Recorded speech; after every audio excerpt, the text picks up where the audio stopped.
Okay, well, welcome everybody to another installment of Abstract Nonsense, normally with myself, Sean Walsh, and the incorrigible James Benbridge. But James can't be with us this afternoon, except in spirit, because he has another commitment which was unavoidable. But I'm delighted to say that we have Bill McIntosh today, and I'll let Bill introduce himself. Bill, over to you. Good to have you, buddy. Likewise, thank you, Sean. And I'm glad you're still with us. I was very worried about you, but I'll cut to the chase, as we say. Yeah, I'm an American. I'm actually based in Lima, Peru, of all places, and which, of course, I would probably think would suggest a question that James Bembridge would ask that I can answer. But I've been working as a radio producer, media producer. I have a show called Quorum Radio, which is a program that broadcasts on global WRMI, 100,000 watts of shortwave, which I've been doing on and off for a couple of years. And beyond that, I also have worked with Patrick Bet-David of Valuetainment as one of his bookers, one of his people, body snatchers, who gets interesting guests and has helped build the channel from 700 to about 5 million right now. Of course, lots of people were involved in that. I can't claim credit for that, but I did have an important role in the growth of the channel. How does that work, Bill? The Booker thing. Talk us through that. What does that Oh, involve? sure. Well, what that's all about, Sean, is that basically, I mean, I got to know him a couple of years ago, like going on about 9 years when I got him on Bill Martinez. I was a producer for Bill Martinez, who's syndicated on about now maybe 60 U.S. radio stations. And what happened was that you get to know somebody and they, and one second, let me just get rid of this. 1 second. Basically, we started to work together and he paid me so much per booking. Okay. And so what I would do is he had an interview with Steve Wozniak, who was like the co-founder of Apple Computer. Yeah. With Steve Jobs, and very, very mild-mannered, humble guy, nice guy. And so what he would do is Patrick would, since he had a business with insurance agents who sold life insurance policies and everything and other things, he would have a big get together, and at the big get together, he would pay somebody instead of like paying somebody to give a speech, he would pay somebody to grant an interview, and Oh, he'd sit right. down with them in front of the audience, and so it was kind of an interesting format, and it kind of like launched him towards what he really wanted to become, which I think is a show host, and which he is now, and it's like his first love. And Yeah. I first started with him, like I said, about 9 years ago. And the first interview I actually set up was with F. Lee Bailey. F. Lee Bailey, for those of you who in the UK who don't know, was a very, very famous American defense attorney and trial attorney, and F. Lee Bailey served as O.J. Simpson's attorney during the infamous murder case having to do with Nicole Simpson Brown and Ron Goldman, who were murdered in their Brentwood, Los Angeles, or Brentwood, California. The trial followed the At home. world's slowest Yeah, chase. yeah, exactly. Yeah, although F. Lee Bailey would say, "Wasn't a chase. It was a low. It was a. It was basically they were following him, and there was no chase involved. They were going slow speed. So but so I actually became F. Lee Bailey's. Actually became his acting agent, and he was a big deal. He was, there was a movie that was made about one of his clients called The Fugitive, which was really based on the life of Sam Shepard, Oh, right. Yes, who of was course. Yeah. who was a doctor who was accused of a gruesome crime of murdering his wife, and this happened in like I guess like late 1950s or early 1960s, and But it was a TV so series, wasn't it gave rise to a TV series, and so F. Lee Bailey was able to have the decision and the trial, giving that decision, declared a mistrial, and so that led to the.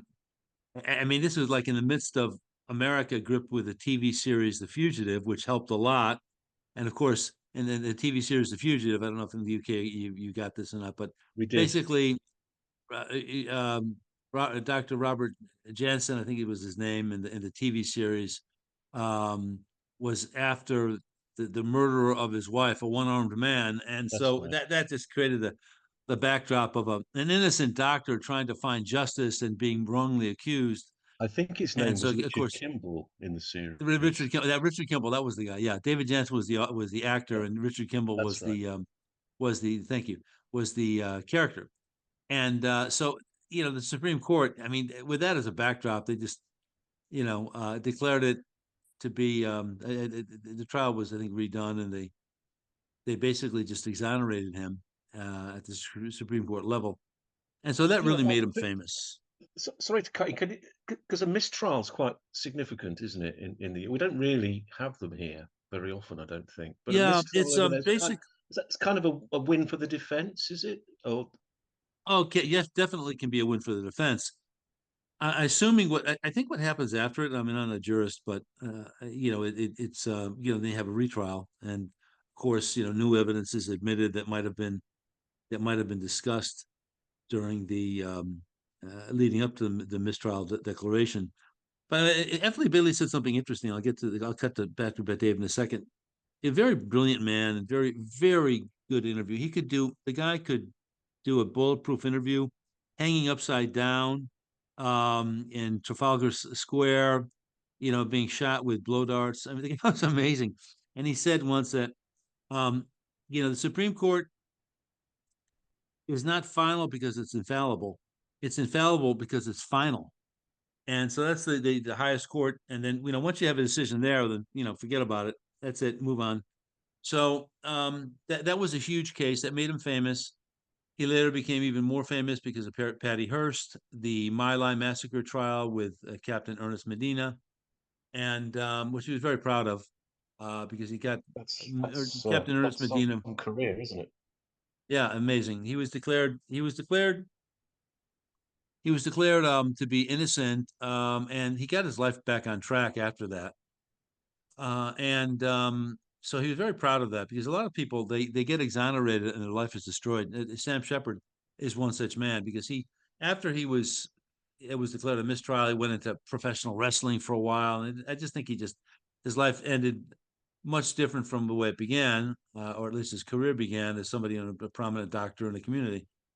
So anyway, that was my first interview with Patrick Bet-David, and the funny thing is that like this interview has had lots of ups and downs before we finally achieve it. Um, when I set up the first interview with Patrick Bet-David and F. Lee Bailey, he had a medical emergency and he couldn't do it, and Patrick's producer was all upset with me and all that. I said, look, he had to go to the emergency room. He's in his 80s, you know. And so later, F. Lee Bailey was famously tapped for Patty Hearst in that trial. Didn't go as he wanted to. That really marred his reputation a bit because he apparently had been drinking a lot. And moving on from that, of course, there was many years had passed, and he gave lots and lots of talks. Famous as a pilot, famous as a Marine Corps You're going to pilot, have as an to, investigator. for our Huh? UK listeners, you're going to have to rehearse the Patty Hearst case for us briefly. I Oh mean, yeah, I know she was the heiress, wasn't she? yeah. She was the heiress of the Hearst, publishing empire. Of course, way back, the internet. What was that? That was an idea in somebody's head. Sure. Um, and so basically, what happened was Patty Hearst was a very wealthy young lady, about to be married, and she was kidnapped in the late 1960s. There were a tremendous rash of kidnappings. It was really shocking, and so pardon me, she was kidnapped by the Symbionese Liberation Army, which was like a communist terrorist group in California. California was really in the grip of this organization. It was lots and lots of crimes, bank robberies, etc.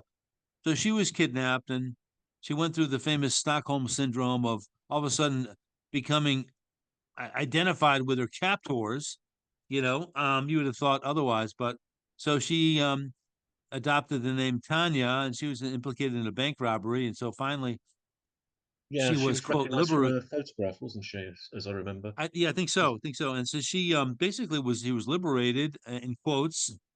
Then I guess she claimed had been brainwashed, and long story short, she had F. Lee Bailey as her defense attorney, and F. Lee Bailey kind of bungled the case. And I have to be honest, I was only a boy when this happened, so I don't, and I should know better because I'm bringing it up, and I can't really give all the details of the conversation. Seems like Sean Walsh knows more than I do. But basically, what happened Oh, was yeah. it didn't turn out as she wanted. I'm not sure if she was jailed a bit or not, but long story short, it just helped maintain the aura of fame of F. Lee Bailey. And then of course we come up to like 1996. He was involved in well, actually prior she was maybe yeah, maybe well, of course the trial of the century was O.J. Simpson. I think that was 94, 95. O.J. Simpson exonerated, had what they call the dream team of attorneys that consisted of Robert Shapiro, Alan Dershowitz, Robert Kardashian, Johnny Cochran, and F. Lee Bailey, and they got um, O.J. Simpson off. They had the venue, the judicial venue, moved to Los Angeles. We had a higher percentage of blacks in the population, and I think that really helped. That was really important to be able to, after the Rodney King riots, to basically to get either a fair hearing or a biased hearing in your favor if you're black and you're a I murder remember defendant. So I remember Johnny Cochran, who I think is no longer with us, being yeah. immortalised in Seinfeld. There was there was a lawyer in Seinfeld who was in several episodes. It was quite clearly supposed to be Johnny Cochran, almost unapologetically so. And I'm just going to offer one correction, Bill. It's Yeah. that I don't know that much about this stuff, but I can do the magician's Ah, well, that means you're an able interviewer. trick of interrupting when I am That's okay. familiar with someone, That, with something. not a problem. Not a problem. But it's We fun. were talking. Yeah, go ahead. Yeah, we were talking before we started recording this about what we You're breaking up a bit, Jane, Sean. were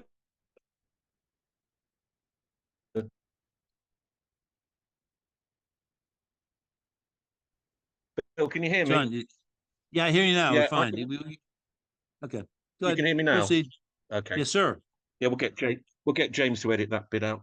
Yeah, Yeah, no we problem. can't go on much longer without talking about the elephant in the room, which is the US election. And Of course. obviously, Sorry, I'm I got you off on I'm that in interested. that dangerous and almost interminable digression. But yeah, the Not U.S. at all. It's election. Well, fascinating. basically, yeah, sure, no, not a problem. Yeah, basically, we're in a situation where we've got U.S. politics has become like reality TV, thanks in no small part to Donald Trump, who's a reality TV star of The Apprentice, very successful program. And we find ourselves in a situation where Joe Biden was obviously unfit, and they all of a sudden discovered this after the presidential debate back about a month ago. And but I mean, this was not a secret to anybody, honestly. Maybe the country was being absolutely gaslit about Except it. possibly to Joe Biden. Yeah, well, Joe Biden thinks he's fine. I think and they had to hit him over the head with a cudgel to get him to finally, I think, you know, quit his presidential bid. So Kamala Harris enters. She is an absolute quintessential empty suit, empty pantsuit is the joke.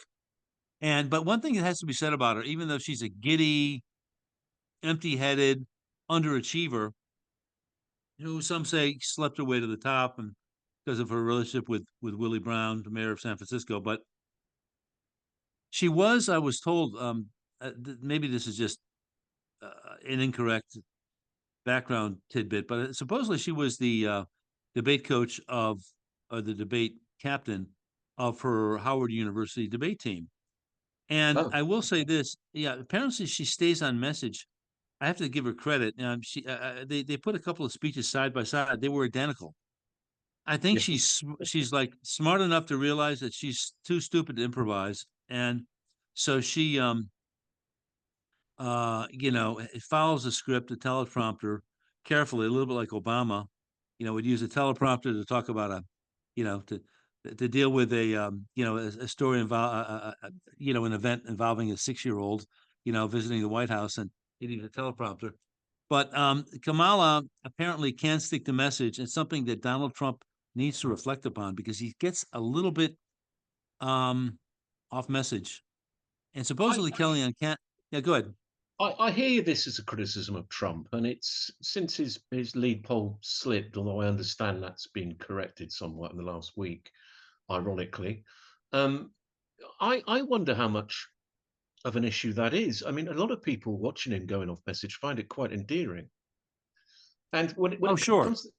when it comes to debating, I mean, it doesn't really matter how Kamala could be very, very good on script, or Kamala, or whatever she's called, Harris. I'm going to call her Harris. Harris could be Yeah. very good on script, but when you're dealing with someone who is as explosively unpredictable as Trump is in debate, then that might be a weakness, really. Oh, it's You know, absolutely a weakness. Yes, that's exactly that's my point. And this is why, it looks like I don't know if we're going to see a debate between these two, and we should. And I think Harris becomes a giddy mess when she answers a question and has to give all these ridiculous repetitions and meaningless word salads, as they call them, to be able to try to answer it in as profound a way as possible. It comes off looking absolutely ridiculous. It's because she just can't. She can't think on her feet, and she can't think on her own. I don't think, and so she becomes an absolute basket case when she has to improvise and answer real questions live off the cuff. She just can't handle it. So, so this is the $1 million question that Trump has to answer: that how am I going to get her off guard, off balance, and and out of kilter with the American public? hmm. I Yeah, suppose there's basically, another so that question, Bill, there might yeah, be another question, which is that she could, from the point of view of the impartial observer, if there are any, she could lose the debate, but it won't matter. I mean, if the yeah, point is to sure. generate the right mood music, then she could be horribly on message. Yes, exactly. And yeah, this is your comment is it speaks to a point recently made when my staff acting up. Malta, Okay. keep quiet, little dog. This is speaks to a point at which some I think CNN uh, show hosts were saying, this is really about a vibe. This is a vibe election. It's all about the vibe, the feeling, the mood of the public and the nation. It's not important really to get substantive and hear a coherent message. So why have why why drill deep in the substance? And now she apparently had a good um good time good, let's say, presentation and debut in the Democrat National Convention. I mean, it was filled to the rafters. Apparently, who knows how they achieved that? They could have been they had a lot of you know, they have their tricks now that they're doing. They'll have an event and they'll hire a rap artist or somebody famous to uh, to basically draw in a crowd to be the bait, the magnet to draw in a huge number of people, and then Kamala will appear. So but she's just somebody that just can't pull it off, and Trump has got to find a way, I think, to just hammer away at her message, to move away from all the goofy nicknames and all that stuff, because after a while that in and of itself gets to be scripted nonsense that people just don't really like about Trump. The undecideds or the people who tend to vote Democrat are turned off by Trump's bombast and by his sarcasm and all that. They really want somebody who's going to give substantive reasons why they should vote for him. And there's a lot of reasons, Sean. The inflation has I, been terrible. Go I ahead. I've dipped in and out of the DNC celebration of death in Chicago, and I find it obscene. and I choose my words relatively carefully for a sort of light-hearted podcast. Um, the whole since when? This is a serious question because you're a New Yorker, aren't you? So you'll this will be something Yes, you pick sir. up. And um, since when did the defense of abortion move from being the defense of a right to choose to a celebration of death? Since when did it become something to be celebrated? Which, Well, it's because that happened. seemed to me to be what was going on this week Yeah, I in guess yes. This is look. We've basically got a country that has been slouching towards Gomorrah, Gomorrah, the famous book that Robert Bork wrote, the failed Supreme Court nominee. yeah. The country is getting more and more. And by the way, that might have been Pat Buchanan. I'm not sure, but basically, we've got a country that's going deeper and deeper into depravity, death, the celebration of perversity, and Satanism. I'm going to Yes, come I out and agree. say it. Yeah. Yeah, we've got a country that's got serious moral problems. We're in a situation now where we constantly see at major events, whether it's things in the elements of the Olympic show kickoff in Paris, or at the Super Bowl, or it may be the opening of the WEF in Davos. A lot of weird symbolism that is frankly demonic and disturbing and strange. Lots and lots of things like this happening. Why? Because it's a little bit like, it's this is maybe my own, you know, derivation of all the things that have been said about the demonic, and that the devil always has to show his horns, his hooves, and his tail, Yes. because if he doesn't, when he offers you his dirty chalice, you're not really crossing over to the dark side because you're not sure about it. You have to really see it mixed with all its horror and its seduction. You have to really know what it is to be able to be guilty and to be implicated in the You crime do of going to you the dark do side. you do, but in a way, if this is fully blown satanic, and in a way, it's slightly disappointing to me. I wrote a piece for a magazine called The Article this week on the philosophy of manners. I unashamedly called it that because I think that manners are actually exercises in minor virtues which can flourish into deeper virtues, sort of an Sure. Aristotelian point. And I said what people often say about the devil, which is, give him his due, he's got good manners, and that Yeah, sure. he's the arch tempter. He will enter your life with a smile on his face. And I wrote that, sent it off. It's been With your published. permission, Sorry. with your acquiescence, with your permission. Absolutely, absolutely. Which is why, if you're confronted by the devil, whatever, you just don't engage with him. Certainly not if you're a Exactly. Catholic. You do not Sure. engage. You get on your knees and you pray to our Lord, or to the saints or whoever. Yeah, sure. But if this is a presentation of Satanism, and I think it is, there's something very ill-mannered about it. I'm going to have to Sure. review my theology of evil, I think, because it's just so in your face. They're not even hiding it. Oh, I'm sure. Well. Let's all face it. I mean, it's once someone has really countenanced evil and embraced it, defended it, and perpetuated it, it has staying power.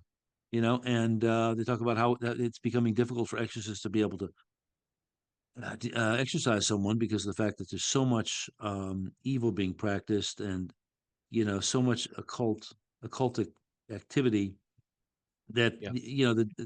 the devil gains a tremendous foothold. And so they had at the VNC these past days an abortion operation going on outside That's the what I building. was They had, thinking like, of, Bill. Yeah. shocking. Maybe they performed what I heard the latest count was 25 abortions That's what I and a heard, bunch of 25. Yeah. plus maybe a dozen vasectomies. I mean, this is really sick. And so they at some point, once the devil has been invited in and embraced, he's at home, and he Yeah. and his vile, violent ways become manifest. Because if our Lord basically was betrayed, beaten, given a mock trial, a pathetic trial by the the Sanhedrin, and then next day they came before Pilate again with him, and because they didn't want to violate the Pharisees that they are and were, Yeah. they didn't want to violate Jewish customs, and they presented him to Pilate, and they wanted him to be killed because they themselves couldn't do it. So and they basically I think they wanted it on him. They wanted it on Pilate, the Romans, and so they wouldn't look bad because everybody knew that Jesus was performing just absolutely scores of incredible miracles. So, Well, they but pulled then that of one course off, Bill, didn't they? They pulled that one off because Pilate is one of only two people apart from himself named in the Nicene Creed. it's amazing. Isn't that amazing? Yeah, I mean, He's I've sometimes evinced to other people, other Catholics, a certain sympathy towards Pilate and his predicament, and it seems to well, me yeah, they could sure. have done much more. Yes, But they say to me, no, he's in the creed. It's in the creed. You stand up every Sunday and you well, affirm that. he's in the creed. Pardon me. He's in the creed because he famously um, basically gives, let's say, historical credence to the historicity of Jesus Christ, and that he Good point. sadly, knowing he was innocent, turned him over for punishment anyway. Yeah. And this to me is it all one of the most famous or infamous Democrat Party politicians was Mario Cuomo, Hmm. who, in I believe it was in 1984, gave a speech, a very well remembered speech at Notre Dame. The seamless garment speech about, well, I'm personally opposed, but well, they'll say, and I one time saw him in a parade, and I yelled, I said, "You're Pontius Pilate," because he was also personally opposed Yes. to the death of an innocent man, or the innocent. And so but it's just absolutely tragic that we have At people least that with embrace that. Yeah, I mean, at least with Cuomo, you got the sense that he understood the awesomeness of what was in play. Oh, Um, so sure, but and still it failed to you believe get this, you it get the failed. sense there with Cuomo that, unlike with his son, by the way, that Yeah. that was someone genuinely struggling in public form with something which was very painful for him privately. Now you get the sense with his current crop of Democrats that they don't see any moral issue above and beyond that Oh, of celebration and immediate satisfaction. They don't seem to yeah, see that sure. there's more in play here. Yeah, things, you Um, see, things are coming more and more black and white. Things are becoming more and more in the open, less gray, and more apparent and more visible. It's patent that the evil is amongst us, and it's unashamed.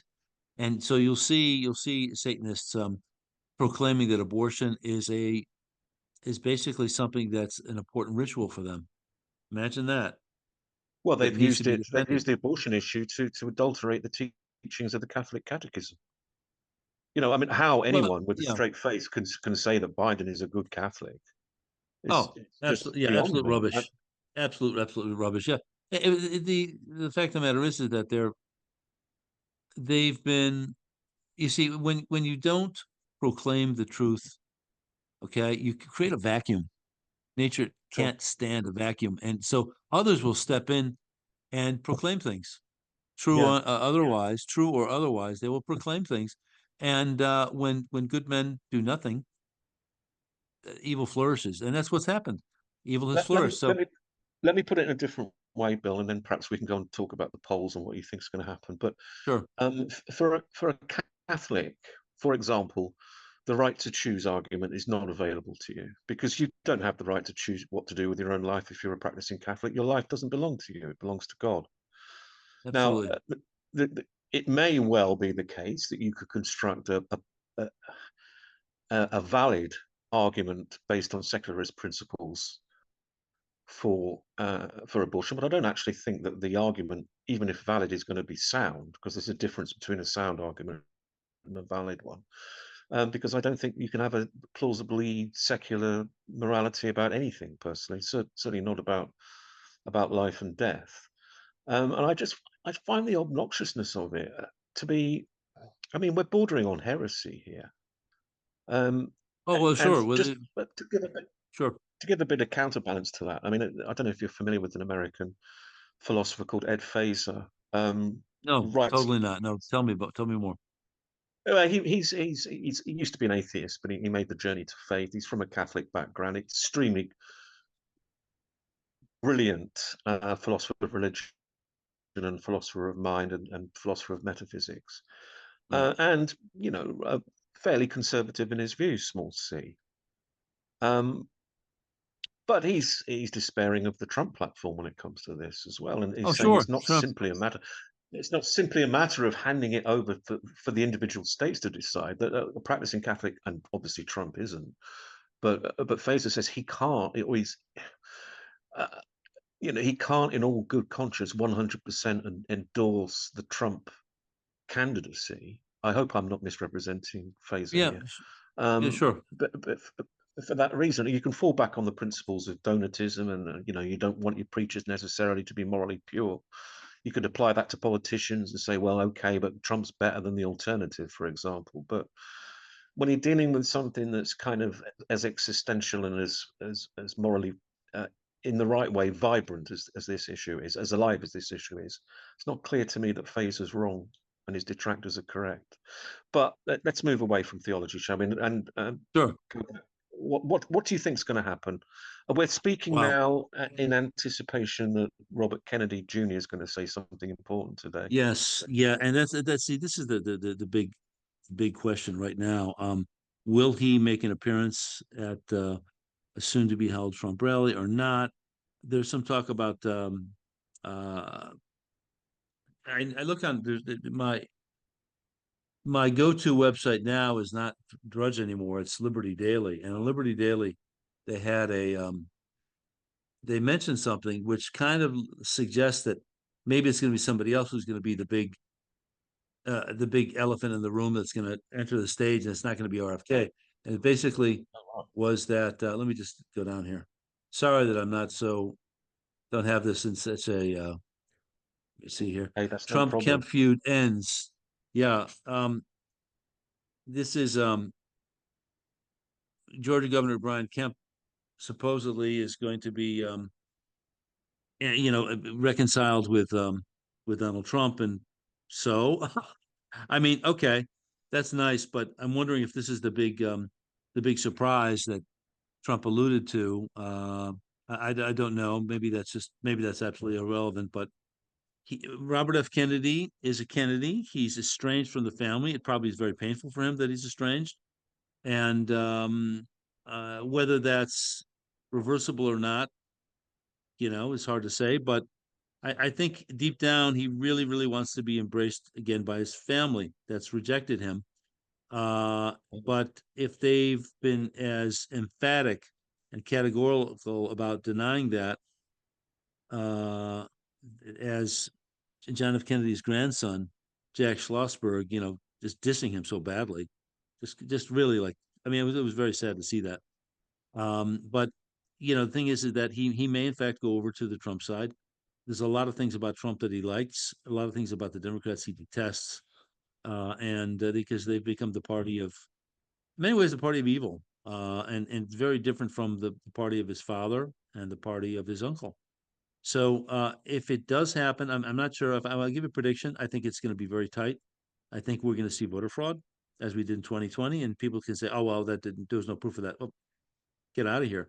If you're allowing millions and millions of votes to be mailed in without doing signature verification, without referencing whether or not the existing voter roll is accurate and reflects deaths, people moving out of different jurisdictions and moving to other states, and what have you, then it can't be trusted. Lots of things happened in 2020. I think they'll happen again in 2024. Whether or not it was an algorithm or not, okay, remains to be decided. I think only God knows at this point, and the people who are guilty of it, if they've actually perpetrated, an evil by way of cyber fraud. But there's so much And fraud as it is. who do you What's think the that? perpetrators of that fraud would be?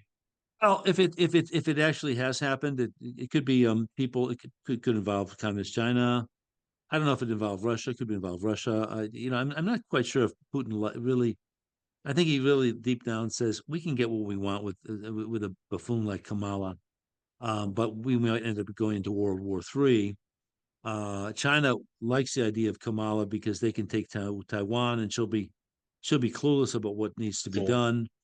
We will continue down the path of wokery. Right now, I saw a headline about that the recruitment is so poor in the U.S. Navy that there's 16 ships that can't be manned, and that's a Yeah. huge number of ships. Yeah. So, but my apologies for my rambling answers all the time. No, it's It must fascinating. be. Actually, no, you carry on. Um, So uh, I uh, I think what's going to happen is basically is that Trump could pull it out if he gets serious and focuses a little bit more like Ronald Reagan would. Try to be a little bit more Donnie taking the high road than Donnie taking the low road. And Donald Trump takes the low road a little bit too much. At this point, he can't continue with his, it's a lowbrow tactics, and he's got to start addressing real topics, and he's got to have a debate with Kamala. Has to happen. It has to happen. And if it does happen, I think he could win. right. Okay. I think I'm slightly more sanguine than you are about a Trump victory, but with not as much insight. So maybe I shouldn't be. Well, you'd go Um, far away. I'd like to hear your views on that. they're not they're not yet crystallized, to be honest. um, I mean, presumably, if the vote itself could be in the end be fraudulent, then the polling at the moment could be fraudulent. Can we trust what the polls are Yeah, saying? yeah, yeah, which is an excellent point. All you have to do is over include in the sampling people who would, let's say in a very liberal part of the country, Mm, who are tend to go along with the prevailing the prevailing voter trends and in their districts in their states, and or just overpoll Democrats or liberals or progressives, and voila, you have the result you want. That's what is happening, unfortunately, in our country. Um, Pollsters and people in the press have become prostitutes, and they become basically owned by the left because they've sure. just lost character, they've lost integrity in what they do. Yeah. So not maybe not all, but I think many of them have. So I do think Trump could win, but I take Thomas Sowell's point seriously that we now have early voting that maybe as much as a month or so before. So Yeah. Trump has got to make his case now, because once you vote early, you can't change your mind after you realize, oh my gosh, this is a terrible choice. I shouldn't have voted this way. Well, if you hadn't voted early, then you could have had presumably up to the November election date to think it over. But a lot of people are thinking it over now, and Trump better address those people and better address them quickly and coherently and cogently and the correctly with the right approach. Reagan was brilliant. Reagan won people over from the Democrat Party because he could laugh and he could make fun of his opponents without being vicious, and but he could state his case emphatically and with vigor and boldly, and people like that. He always used to say regarding politics, bold colors, no pale pastels, meaning you got to really be vibrant and you got to really state something, you know, uh, with strength, with vigor. Otherwise, people don't they're not moved, and if they're not moved, they won't vote in favor of your candidacy. So Trump has got to dig deep. The problem with Donald Trump is, and I've dealt a little bit with I've spoken several times with Hope Hicks, who was his communications director, and the problem with Donald Trump is that he doesn't understand the importance of team building and of hearing the truth from his team. I'll give you an example of this. A fellow that I knew, the late what was his name? Frank. Oh, I forget his last name. Frank. Remember Walsh? He was the former head of the John Birch Society, and he went to my college, and he Holy Cross in Massachusetts, and he actually graduated when my uncle graduated. And he said to me that he made an acquaintance after Mass who was Donald Trump's pilot.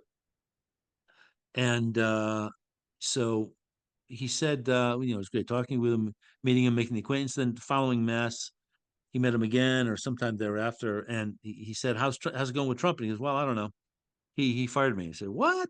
Yeah, he fired me. I said, why? He said, well, I told him that his plane that he was campaigning on, this is like in 2016, needed some serious maintenance overhauls because it was getting to be very dicey and dangerous to fly in. And so, he said, Mr. Trump, you have to get a new plane or do a very costly overhaul because this could be dangerous. Next day fired. Oh, okay. Yeah, so it was really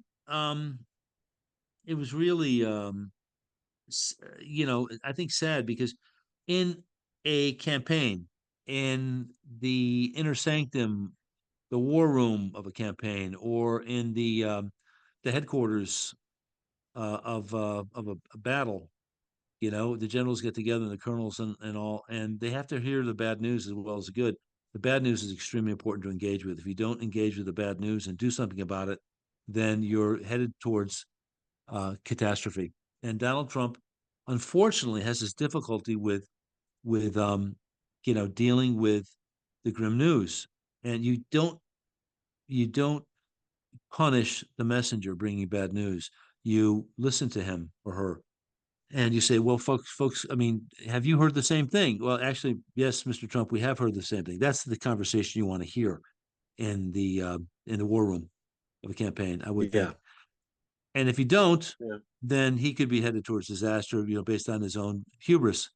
And Donald Trump has got to, you know, um, be able to listen to people who've got bad news and then be able to do something smart about it. Now, why do they say he has problems building teams?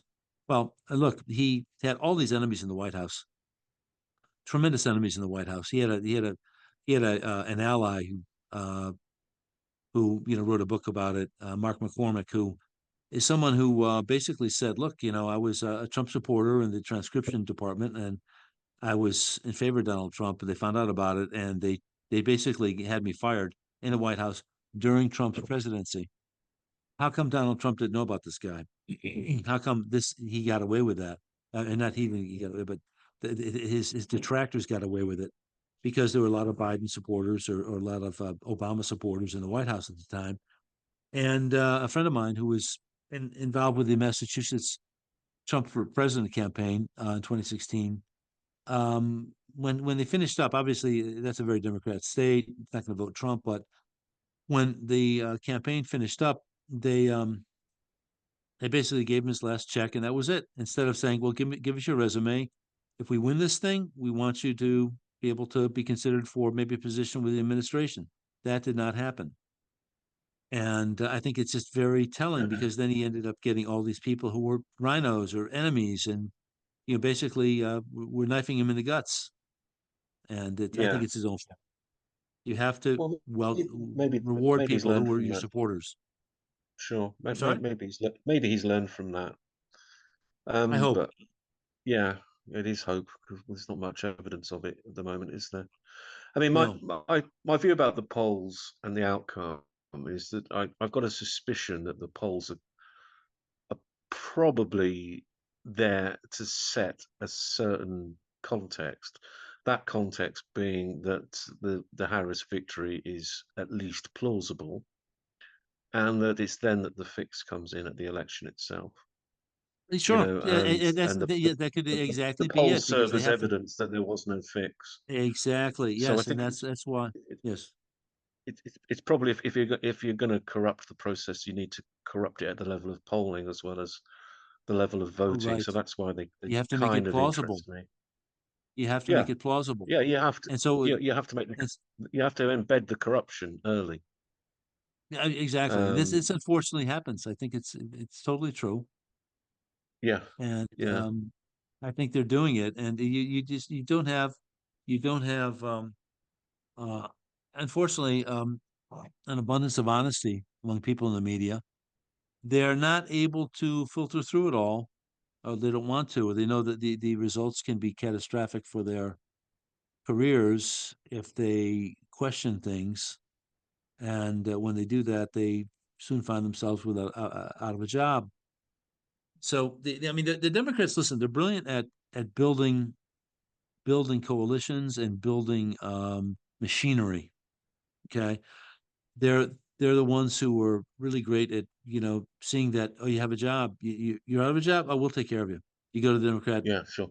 boss's headquarters or local office, and you talk about your plight, and they say, look, tomorrow go to this factory and tell them that John Baker sent you, and then you'll have a job. They I think do the it, they get a mafia are job. good at that as well, aren't they? Well, yeah, sure. They know how to take care of their people. They know how to take care of their people and control access to power, employment, and other things. And so when you get down to it, as they say, politics is always local. And at a local level, you have people who are willing to do the bidding of politicians, just to basically make ends meet. I mean, I remember I spoke to a guy who was a driver of a mobster, and he told me he's from West Virginia and he's working in the Chicago outfit for Albert Taco, who was an infamous mobster. And but Albert Taco took care of people. I remember I spoke to I wrote a book. I ghost wrote a book, and one of the people I spoke to along the process that I got to know told me that she was a waitress, and Albert Taco was kind to her because he heard that her father had died, and very nice, but he could be a vicious man. So Mm. but the fact of the matter is that people need help, and they need a job. So Republicans have to look at Democrats and reflect upon that, the fact that they help through their machinery to take care of poor people and their friends. And when a friend comes in need, well, that is a potential friend indeed. Because if you take care of him or her, well, then they're going to not forget it. So, Yeah. can the Republicans transition from being the stupid party to the party of wisdom? And I don't think it's possible. I think they're stuck on stupidity. It's unbelievable, but they just don't get it. So yeah, there you go, man. But what will happen? I'm asking for people on WRMI. I have to renew this campaign to copy the 9 o'clock moment of silence in the United Kingdom during the Blitz in London, 1940, and thereafter. There was this practice of at 9 o'clock would roll around, Big Ben would strike 9 times, and there was a moment of silence. Well, what were people doing? Were they, reviewing their accounting or looking over their bills? No, they were praying. They were Yeah. praying, and some people were maybe atheists would just try to think positive thoughts or something. I don't know, but a lot of people were praying. And amazingly, at the end of World War II, British intelligence, which is always, I think, top flight, always to be very respected, they were interrogating a Nazi high official about why Nazi Germany lost the war to the Allies.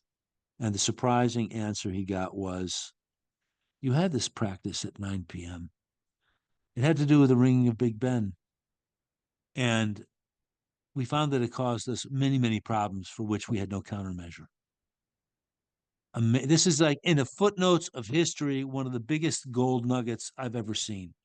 So what am I doing? Well, I have this thing called the Silent Minute. It's not too silent. Basically, I have literally a recording of Big Ben chiming 9 times, and then I say, let's pray for clean elections in America in 2024, and I pray in Our Father and Hail Mary and Glory Be, and I urge other people to follow me and do likewise. Why? Because honestly, this is a fight between light and darkness, between good and evil. Donald Trump is a um, very imperfect representative of good, but he helped get Roe v. Wade overturned, which was absolutely mind-boggling, stunning, jaw-dropping. We saw all these nice politicians prior to him who talked a good game, but nothing ever happened. But Donald Trump did it. So he's a bull in Well, the china shop. it's the St. Paul point, isn't it? That the Lord pours his treasure into earthen vessels, of which, of course, St. Paul was Totally one. true. What's absolutely true. And so, but it also, I think, when we talk about politics and the gospel, we also have to talk about prayer. And I think America is in deep need, as is the United Kingdom, of prayer. We really need it's to very pray. it's very serendipitous that you should say that, actually, because I was having a conversation with James Bembridge a few hours ago, and we happened to mention this absolutely awful incident or collection of murders that happened in the north of England a couple of weeks back. For the little And at children. the funeral of one of yeah, at the funeral of one of those little girls, there was a kind of well, there was a funeral procession through Southport, and I don't think it might be a little bit inappropriate of me to make this comment, but I'm going to make it anyway because I think it serves to illustrate a slightly wider point. That the people who were watching the funeral cortege didn't stand in silence; they started to clap. Now, we had a sportsman called Graham Thorpe, who very sadly passed away a couple of weeks ago through suicide. Oh wow, And at the start terrible. of he was a cricketer. He'd been, I follow cricket quite assiduously. Anyone who's watched England cricket knows that Thorpe had his issues with mental health. So it wasn't entirely surprising, though very upsetting to hear that he'd thrown himself in front of a train, basically. Good Lord. And they had a tribute to him at the start of a match a few days ago, which was 1 minute, where the crowd in the cricket ground didn't stay silent. They clapped. They clapped for a minute. Now I know that the intention behind that is all well and good, but I couldn't help but thinking something's been lost there. And it's the power of silence, which is very closely connected to the power of prayer. Absolutely. And it's kind of symptomatic of a kind. One hates to use the phrase, but I think we have to be harsh about what's going on. I think we have to speak harsh truths. It's very symptomatic. It's an apparently benign symptom of something extremely malignant, which is the moral and cultural decline of the West, and it's particularly acute in my country at the moment, as Oh, I think absolutely. probably you're aware. Totally, We totally. probably It's we Go ahead. sorry, Bill, go on. No, you go on. No, I was going to say. Well, I was going to say that. Yeah, it's the idea of a moment of silence is for a moment of prayer. You Hmm. know, not to be led by anybody from from a particular denomination, which is respectful of religious differences. But so many of us believe in a higher power and Almighty God. So it is important to pray, but we've become we've lost our minds about the divine and about human frailty and about the fact that we stand before Almighty God in judgment alone. Will we quit ourselves well, or will we be damned? And no one understands that anymore. We just think everything is just going to be rosy.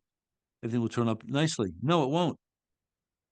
God Himself tells us, and Christ says, the wide is the path of destruction, and whereas in contrast, how hard and difficult is the path to eternal life, and how few there are that attain it. Paraphrasing the Gospels, and that's where we're at, and we Hmm. have to invoke Almighty God because we're on the cusp of an absolute societal cataclysm. We better invoke God now and stop thinking it's just a matter of organizing better politically. It's not. That's important, right?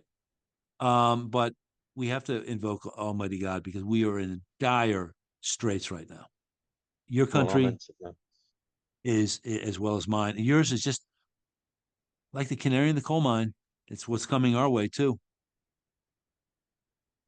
Yes, I think your First Amendment protection might not be quite as robust as it needs to be, given what's going to be happening in the next decade or two, if not Oh even my more, gosh! And look at Keir in Starmer. even more accelerated fashion than that, possibly. The idea Yeah, that they can actually put people in um, jail for social media comments. Come on. yeah, yeah. Some of I mean, some of the cases are slightly exit, I think, but I think there's a sufficiently firm core of injustice that could. Well, Bill, can you hear me?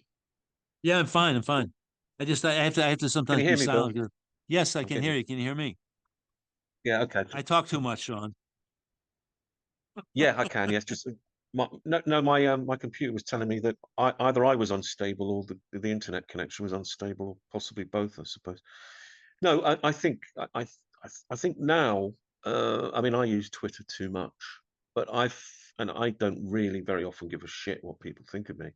Yeah, Um, but even people like me have started to slightly self-censor when we go on there. Um, it's and unbelievable, Sean.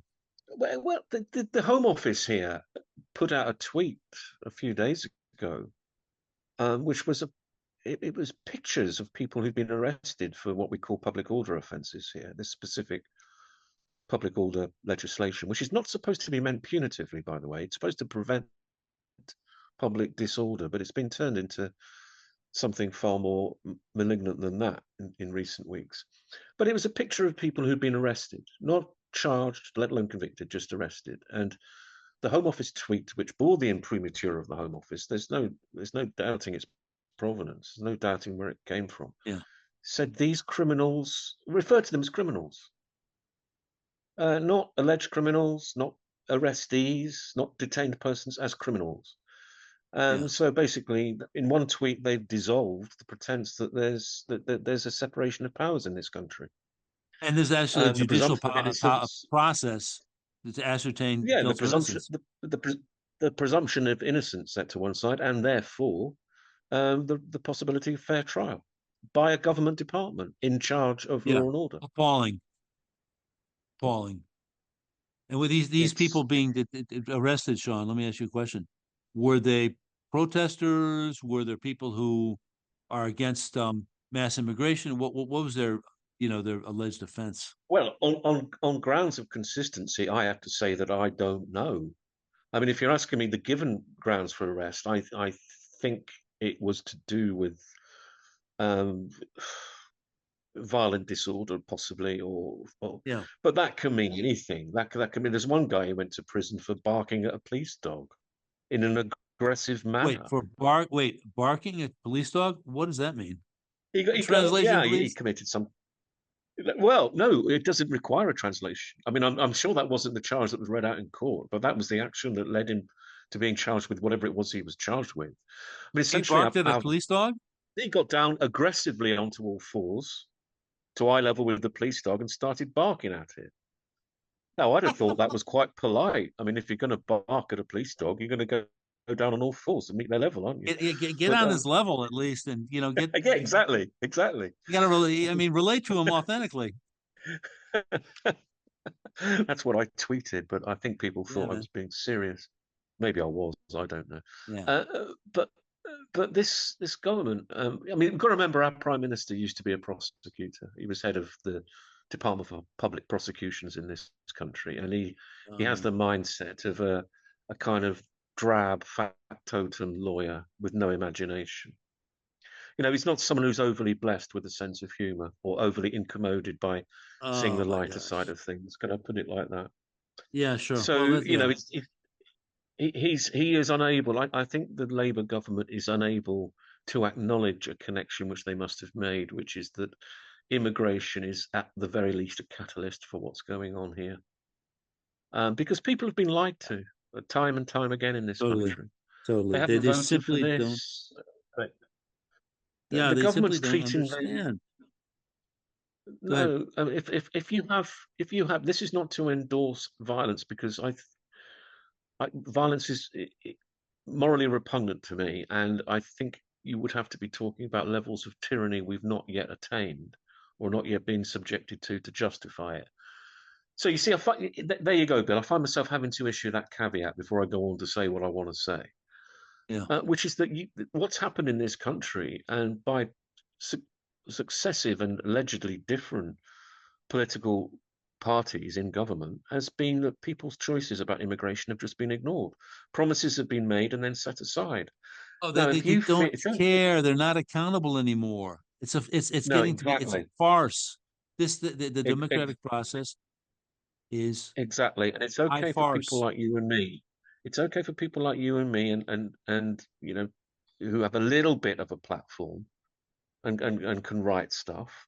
It's certainly a lot more okay for the likes of Douglas Murray, who've got a massive platform. They'd be the first to admit this, but for people who don't have that platform, um, and who hold down 9 to 5 jobs and who work hard, what is their final recourse if the ballot box has been snatched away from them, which effectively it has? What are they Totally. supposed to do? Yeah, of course, what they've done is they basically have said, we don't like the electorate, so we're going to water it down and we're going to Yeah, replace it. It's it's absolutely pretty just much such a what Starmer said. brazen, It's pretty much what just a Starmer said when he looked. brazen. Yeah, go ahead. We we have. I lay most things at the door of lockdown, which I think was the most evil and morally purblind set of government edicts that I certainly that I can remember. I mean, it's astonishing in its viciousness, where people got used to thinking that when a prime minister in this country looks into a television camera and utters something, it is ipso facto the law of the land. So we had Starmer a couple of weeks ago looking into a television camera in Downing Street and referring to people as with legitimate concerns as the far right thugs. There was very little evidence for that, Oh, sure. and I it's mean, you basically, sure. and and Terrible. and to the extent that you can adduce evidence in favour of the argument that these people are far right thugs, there's an equal amount of evidence to say that people who are of different religious and political persuasions are similarly afflicted by that virus. But Starmer doesn't see that, or if he does see it, he won't acknowledge it. And like you say, we're the canary in the mine, and the canary's dying very, very quickly. Yeah, it's sure. This is a moment for, I mean, honestly, I'm so indignant when I think about the magnificent country that Britain is. It is. It's a magnificent country. I mean, I'm somebody of Irish descent, but also of English descent, Scottish descent, Welsh descent. There's just no two ways about it, man. The United Kingdom is an absolutely magnificent country, and with a tremendous history, tough people. You know, you never can underestimate somebody from your country. You really can't. They're tough. They're scrappy, resourceful, and it's just like they never say die. There's indefatigable character that's so edifying, and you have to deal with it. The idea of England just disappearing as a nation, God forbid. But we've got our your king, King Charles III. What on earth is this man doing? I don't care whether or not everything is carefully scripted and carefully separated between the monarchy and the parliament and you know House of Commons and let me tell you something. He's either going to stand up for your country and defend it and line up people in the military and the police that will stand foursquare for Great Britain, or he's just worthless. He Yes, defends Great Britain now, or unfortunately, your great country's glorious country is going to go down in flames. That's what I fear. It could happen. I hope it doesn't happen. I'm glad they're invoking St. George, at least implicitly, by downing the flag of St. George. And let me tell you something. This man, is king, while God allows his heart to continue to beat. And from what I've seen, he just doesn't understand how dire the situation is, or he doesn't care. And I'm disgusted with Harry and his wife, which was just a train wreck marriage. Somebody should have grabbed him by the lapels and slapped him and said, "What are you doing, marrying that woman?" You know. And yes. look what they've done to the royal family, which has a lot of faults, but there's a lot of good things about it, a lot of stability to be had from it. And goodness gracious, if they won't defend the idea of Great Britain, then your country's doomed because somebody they've got to. My gosh, when are they going to? When is somebody going to do something about it? You can't just have people coming into Great Britain because they want to. That's unacceptable. But they're they're Well, they're, they're caving into it.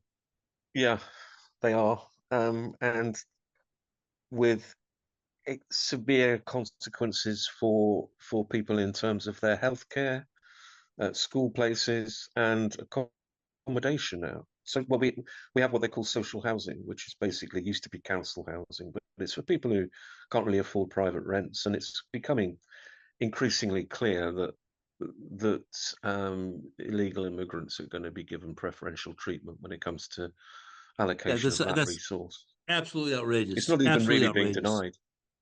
Yeah, it's It absolutely is. But outrageous. They're basically saying that, look, you're undesirables. You Britons are undesirables.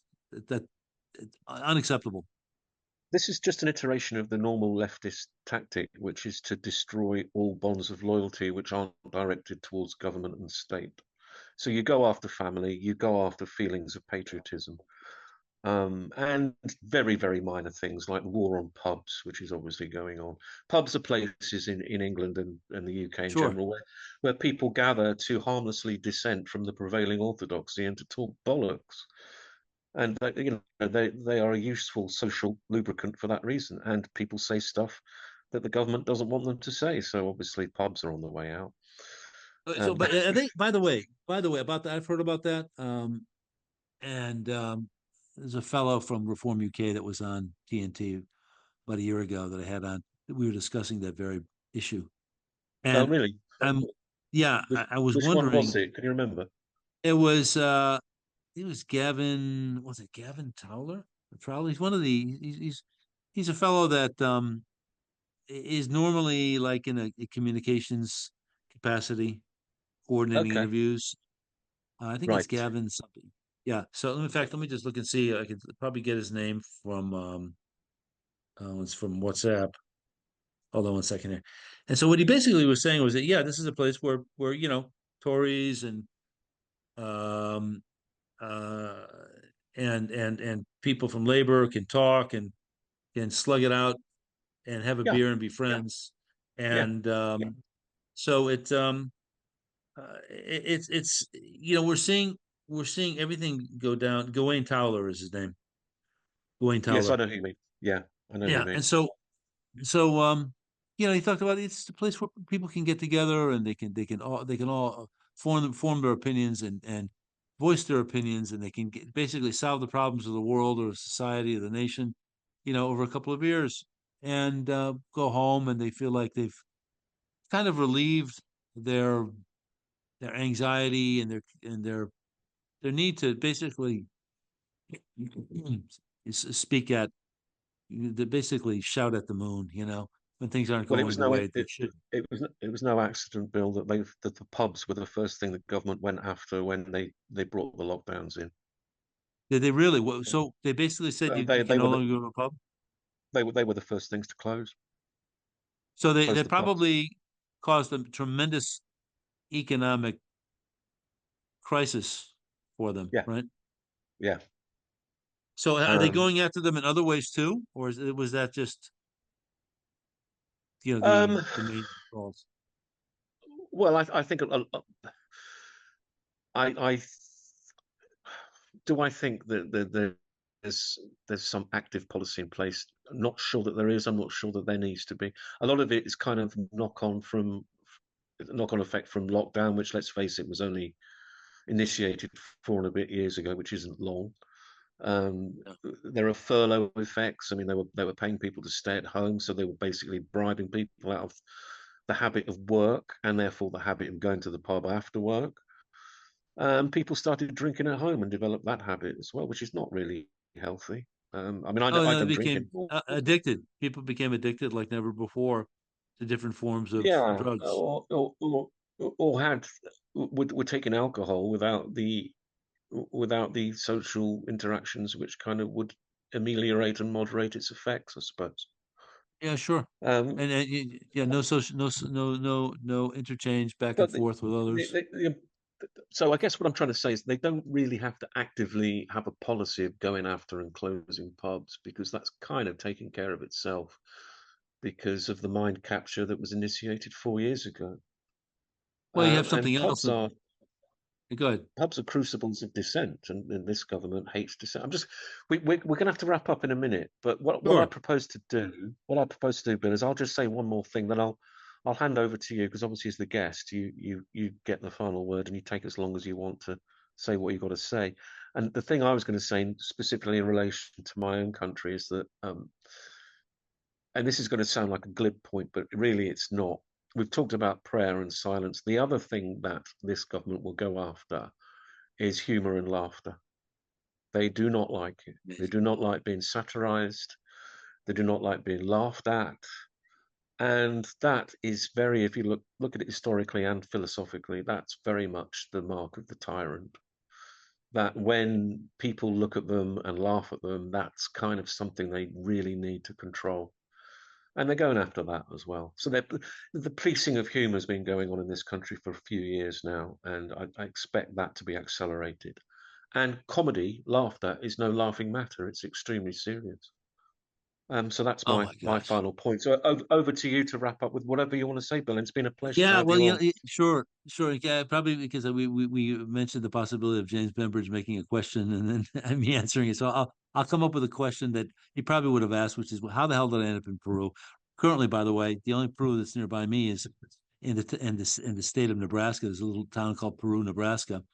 But I do live in Peru, and it happened because I got widowed with 5 kids, and I ended up remarrying a Peruvian, and then at one point we decided to move to Peru for a better life. And some ways it worked out, some ways it didn't. But so I ended up working there, and then I ended up working for TNT because I just had to supplement my income. And it's been a tremendous adventure. And I've gotten to know people from Australia, from the United Kingdom, um, from of course the U.S., Latin America, all over the globe. And I guess it speaks about the fact that now you can work remotely, which is something that came and really came into its own during the pandemic. But I ended up working in Peru because, like many people from the Western world, have found that our home countries are no longer able to resolve the issues of day-to-day life. It's Mm, become better for me and millions of Americans and millions of Britons, I think, to live in another country than our own countries themselves, which is a yeah. really tragic statement about how things have become. I actually cannot contemplate uh, living and dying in the United States anymore. It could happen, but only because of the fact that the cost of living is just absolutely outrageous, and we've got a country that's no longer safe, and where I can live out my days without putting my family into economic hardship because of the fact that medical costs are so expensive in the States right now that and even if they weren't, like in your country, you're going to be facing medical bureaucrats who are going to basically do things to you that could kill you, and you have no Yes. say in the matter.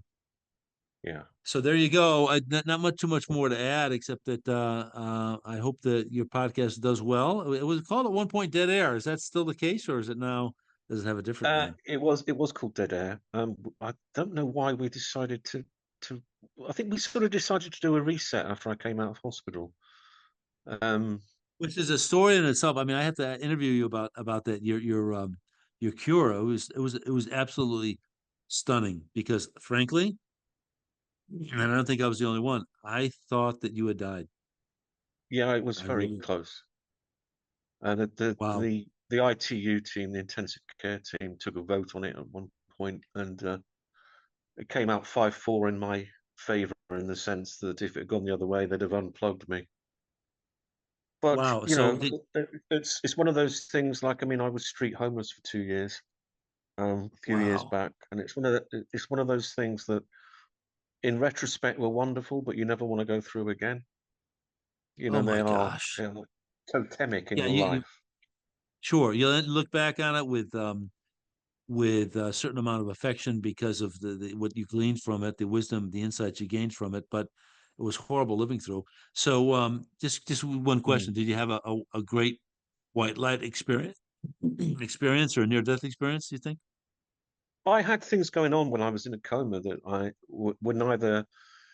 That, they were experiences with their own internal logic, their own grammar, featuring people I knew, people I didn't know, and people I didn't know but came to me after I came out of the coma, which was strange. I wouldn't Really? say, I wouldn't say. Let me answer the question this way, without dodging it. I wouldn't say I had a white light experience, but I would say I was confirmed in my faith by what I went through. Great. Terrific. And I think the nurses, some of whom were religious, some of whom weren't, several of them used the word miracle. And my own son, who was the one who found me unresponsive in my living room, which is not something that any 14-year-old should have to go through. Yeah. He, his first instinct was to pray before he dialed for the emergency services, and Wow. I applaud him for that. I think probably he got that God the bless right him. way round. Wow. It's an amazing But yeah, I story. mean, I was in hospital for 8 weeks, but a lot of that was kind of just getting ready to come home. I was actually only very, very ill for about 2.5. Weeks? But there are consequences.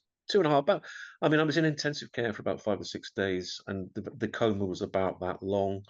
And then when I came out of intensive care, I was still in delirium. Um, and the experiences I had when I was in a coma, they were real to me, and pretty unforgettable and um, disquieting. Now, whether they're disquieting in a bad, disquiet can be a good thing. They were morally and religiously instructive, but no specific white light moment that I can recall. Yeah. But Sure. Well, I sometimes don't. that's how God wants to do it. We can't always get. We can't. It's like what was it? Was it the Rolling Stones who said, "You don't always get what you want, but you get what you need." Yeah, absolutely. It's what we say in AA as well. He won't give you what you want, but he'll certainly give you what you need. Right. Um, So then that's good and enough, man. I don't ask for more than I don't ask for more than I've got. I'm blessed in Yeah. my life. I'm never going to be So a let me millionaire, just. but Yeah. Oh well, if it happens, but it's better to be a pauper and go to heaven than be a millionaire and go to hell.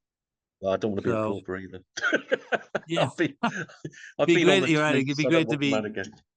Yeah, sure. Right. I know. I totally get that. Now, I just want to say in closing, yeah, they can find out more about me by weloveshortwave.com. That's weloveshortwave.com. I'm on a shortwave Okay, radio station called that's all one word. WRMI. Yeah, Yeah, that's all one word. weloveshortwave.com. Yeah. Yes, Okay. sir. Yes, sir. I have a show called Quorum Radio on weloveshortwave.com. You can look at Quorum Radio on Spreaker. And I'm not the one that says Argentina and all that. There's another Quorum Radio apparently in Oh, Argentina okay. somewhere, but I think mine is kind of like outpopulated theirs as far as like presence online. So I will come up Bill McIntosh Quorum Radio. So yeah, we love shortwave.com. Sean, it's been great. Thanks so much for this interview Yeah, opportunity. I'm sorry it took so long to get this one together, and we'll have to do it again. It's been a pleasure, Bill. We'll have a brief chat after I press the stop recording thing. Oh, So. great, great.